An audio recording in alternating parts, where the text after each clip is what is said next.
تو شیخ چلتے ہیں اپنے اگلے سوال کی طرف۔ آج کا ہمارا اگلا سوال یہ ہے کہ ایک بھائی ہم سے یہ پوچھتے ہیں کہ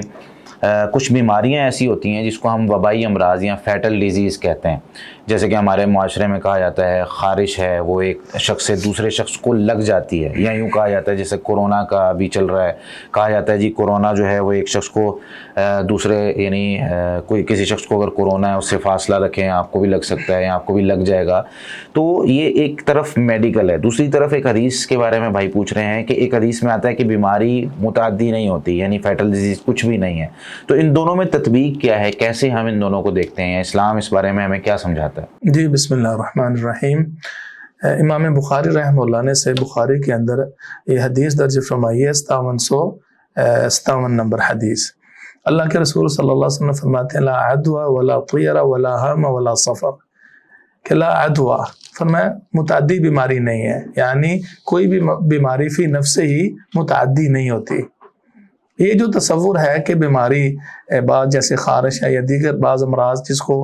میڈیکل مینشن کرتی ہے اور اس کے بارے میں اپنی تحقیق ریسرچ پیش کرتی ہے کہ لگتی ہیں، اس وجہ سے قابل غور بات یہ ہے کہ یہ اکا دکا واقعات ہوتے ہیں۔ صحیح ہے۔ رسول اللہ صلی اللہ علیہ وسلم جو نفی فرمائی ہے نا، وہ کسی بھی بیماری کا فی نفس ہی بذات ہی مؤثر ہونا ہے، اور حقیقی شفا دینے والا وہ رب تعالیٰ ہے، اور کسی کو بیمار کرنے والا بھی رب تعالیٰ ہے۔ مثلا چھری ہے، تیز دار چھری وہ گوشت کو کاٹے گی، انسان کا یا حیوان کا ہے، اس کی یہ خاصیت ہے۔ لیکن کورونا کا مریض ہے یا خارج زدہ انسان ہے، اس سے 100 آدمی مسافہ کرتا ہے ایک دن میں۔ صحیح ہے۔ لیکن دیکھنے میں آتا ہے، اور یہ ڈاکٹر بھی مانتے ہیں کہ 99% کسی کو بیماری نہیں لگتی، 99 کو بیماری لگتی، اور ایک شخص وہ بیمار ہو جاتا ہے۔ صحیح ہے۔ اگر بیماری فی نفس ہی متعدی ہوتی تو سب کو بیماری لگتی۔ صحیح ہے۔ یہ ہے بذات ہی، لیکن چونکہ یہ رب تعالیٰ کی قضاء و قدر ہے، بس یہ سبب بنا اختلاط، ملنا جلنا۔ تو رب تعالیٰ جس نے پہلے شخص کو بیماری لگائی ہے، اس نے دوسرے کو بھی اس اختلاط کو سبب بنا کر ملنے جلنے کو ایک علت بنا کر اس کو بیماری لگا دی ہے۔ وہ شخص یا وہ بیماری خود بخود نہیں لگتی، اور یہی وجہ ہے کہ دوسری حدیث میں رسول اللہ صلی اللہ علیہ وسلم نے فرمایا لا یعدی شیء شیئا، کہ ایک بیماری کسی سے متعدی صورت میں نہیں لگتی۔ اور اونٹوں والا واقعہ بھی صحیح بخاری کا آپ کے سامنے ہے کہ ایک اونٹ کو بیماری یعنی خارش لگی، تو وہ اعرابی جو تھا اس نے کہا کہ اللہ کے رسول میرے ہرن کی طرح خوبصورت اونٹ ریگستان میں جیسے ہوتے ہیں، ایک کو خارش لگی باقی سارے خارش زدہ ہو گئے۔ تو رسول اللہ صلی اللہ علیہ وسلم نے بڑا پیارا جواب دیا، فرمایا فمن احد الاول،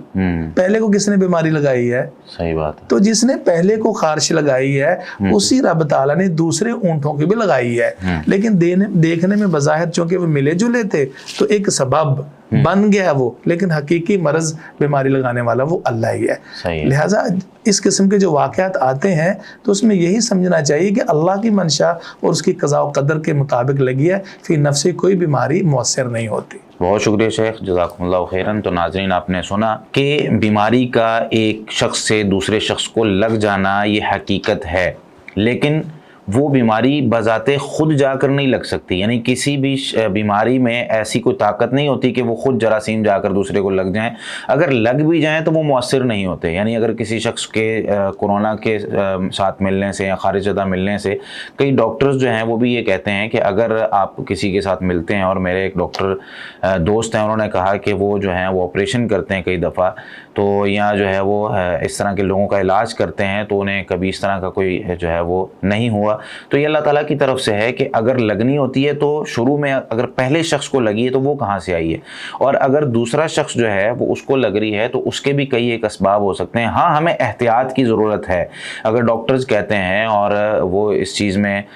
جو ہے وہ ہمیں یہ بتاتے ہیں کہ بھئی یہ سبب بن سکتا ہے آپ کی بیماری کا، تو ٹھیک ہے آپ اس سے دور رہیں، لیکن 100% یہ سمجھ لینا کہ لگے گی ہی، ایسا اسلام میں نہیں ہے۔ ہمیں جو ہے وہ اپنے نظریات کو بدلنا ہے، اور یہ میں اس بات اس لیے کر رہا ہوں کہ آج کے دور میں میرے بھائی جب کورونا کا دور چل رہا ہے اور بیماریوں کا اس طرح کی بیماریوں کا دور چل رہا ہے،